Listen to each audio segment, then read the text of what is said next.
Yo, what's going on, people? Welcome back. Hopefully, you're all doing well. I know it's been a minute. I've been away for a minute. Coronavirus, lockdown, quarantines, got us all looking like werewolves. But I am back. The UFC is back. MMA is back. UFC 249 this weekend. One absolutely stacked card. An amazing night of fights. Justin Gaethje winning the interim lightweight title, leading into a title unification bout with Khabib Nurmagomedov down the line. But the fighter I want to focus on is Henry Cejudo. He defeated Dominic Cruz to defend his bantamweight title, and then later on announcing that he's retiring. He's tired. He's tired of cutting weight. He's 33 years old. He's sacrificed his entire life since the age of 11 to achieve what he has achieved. Olympic gold medalist, youngest Olympic gold medalist in wrestling, former flyweight champion, current bantamweight champion. He's not yet been relinquished. Do I believe him? I don't. I think it's a bluff, and I think it's just a way of him trying to negotiate for more money. It's basically him just going to the UFC. I am your bantamweight champion. Here I am. I'm looking to walk out the door. Do you guys really want me?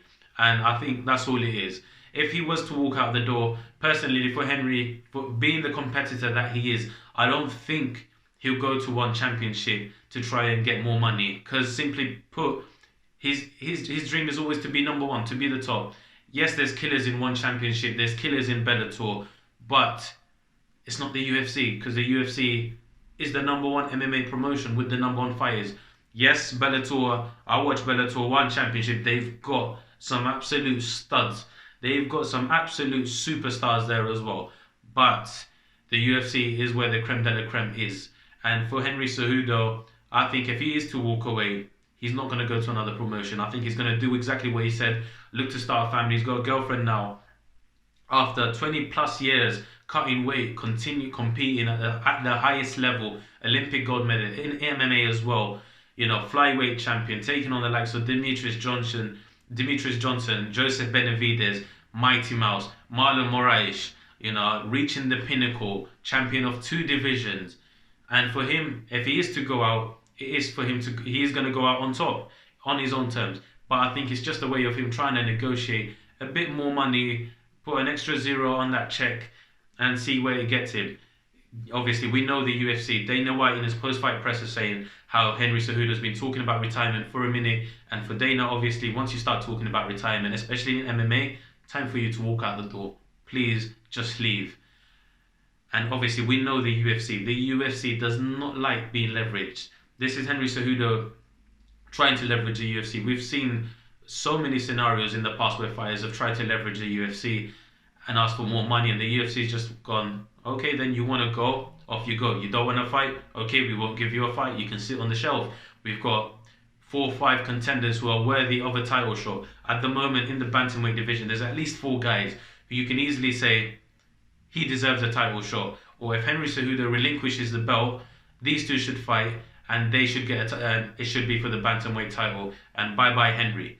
I think it's a bit of a disadvantage for Henry, especially considering the way the top 5 of the bantamweight division is stacked. It's not the same as a John Jones, for example, where he's cleared out the division.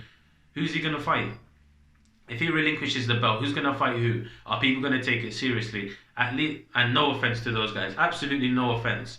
No offense to those guys. But you look at the bantamweight division and you look at the options available. I'll go into it a bit later.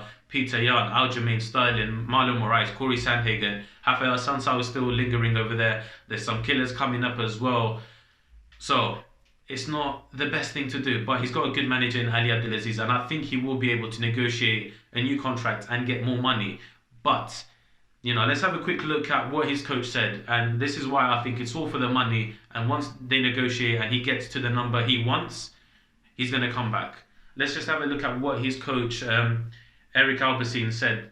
Henry has been number one in whatever sport he's been in for over half his life now. With that being said, I still believe he's in his prime. I only think he's getting better. It's a somber moment when someone retires in his prime. I understand it though. We've been on a hell of a run. I've been with him since 2004. He's got it done. Every goal we've ever set, he's accomplished. He's beaten every legend that they've set in front of him. I know Henry. There was something a little bit off this week. I didn't know what it was. I was trying to figure it out, but I couldn't put my finger on it. I was ready to have him call out Jose Aldo, Alex Volkanovski and Conor McGregor after this fight. And he told me no. I think if Dana White were to add another zero to his paycheck, he'd have a hard time not coming back. But maybe he just does want to move on. So, again, a coach since 2004, that's nearly 15, 16 years that they've been together. A coach is one that knows their fighter inside out, especially if you have the relationship Henry Cejudo has with his coach and you've been with him for that long. So, if Dana does give him more money, I think Henry Cejudo is going to be back. It's going off what his coach has said. But at the same time, it might be the truth. He might just want to walk away, start a family, invest in real estate, as he said. And if he does walk away, what does that mean for the division? Dana White has said Petr Yan is going to face someone for the bantamweight title, and they're going to figure it out within a week. So let's have a look at the bantamweight rankings and see who he could possibly face, because we've already eliminated one person. So let's see who's going to fight him for the title. For me personally, the one guy that deserves the title above everyone else is Aljamain Sterling. He's on a 4-fight win streak, defeating Brett Jones, Cody Stamman, Jimmy Rivera and Pedro Munoz. Pedro Munoz number 7 in the division and Jimmy Rivera number 8. 2 extremely tough fights, defeating both guys unanimous decisions. And I think he's most deserving of a title shot. He's the one that's most deserving of a title shot. Obviously, he got kneed by Marlon Moraes, who just fought Henry Cejudo and lost for the title. But that was a while ago. That was 3 years ago. 2 years ago, let's say, because it was in December 2017. I think Aljamain Sterling is the most deserving of a title shot. So whoever is to face Petr Yan, it should be Aljamain Sterling. But on the other hand, you've got Cory Sandhagen, who defeated John Lineker. Since he's got into the UFC, he's on a 4-fight win streak. Austin Arnett, Yulia Contra, Mario Bautista, John Lineker, who was number 8 when he fought him, and Rafael Assunção, who's number 5 ranked in the rankings at the moment.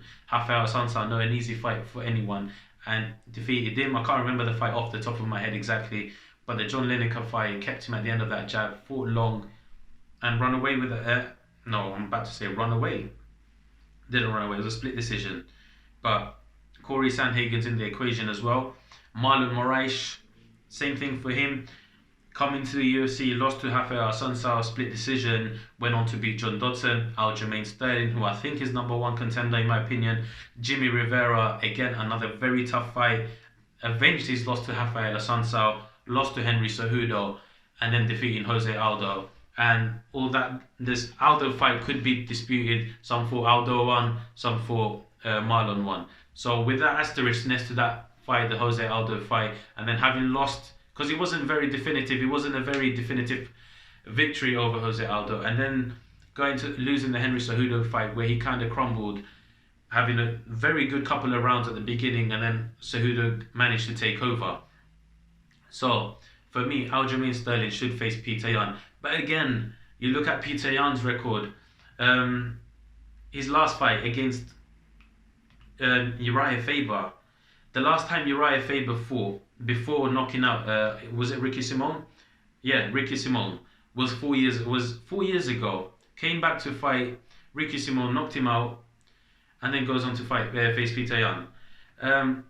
For Petr Yan, personally, I can understand why he's been given the title shot with all the hype surrounding him, being a killer, being another one of these Russians coming through. It's fine. If that's what Dana's decided, Petr Yan is the guy, no problem. But I think the person that is most deserving is Aljamain Sterling, and that's the fight I'd like to see if Henry Cejudo walks away. But if he doesn't and he manages to negotiate more money, I would personally like to see Petr Yan facing Cory Sandhagen or Marlon Moraes, and then getting that title shot. I think Aljamain Sterling should be fighting for the title next if Henry manages to negotiate a new contract. But that's just my opinion. Please let me know what you guys think.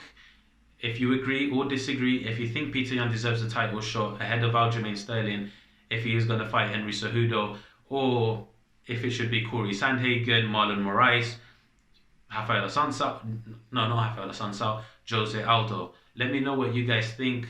Leave a comment below, like, share, subscribe, and I will see you guys soon.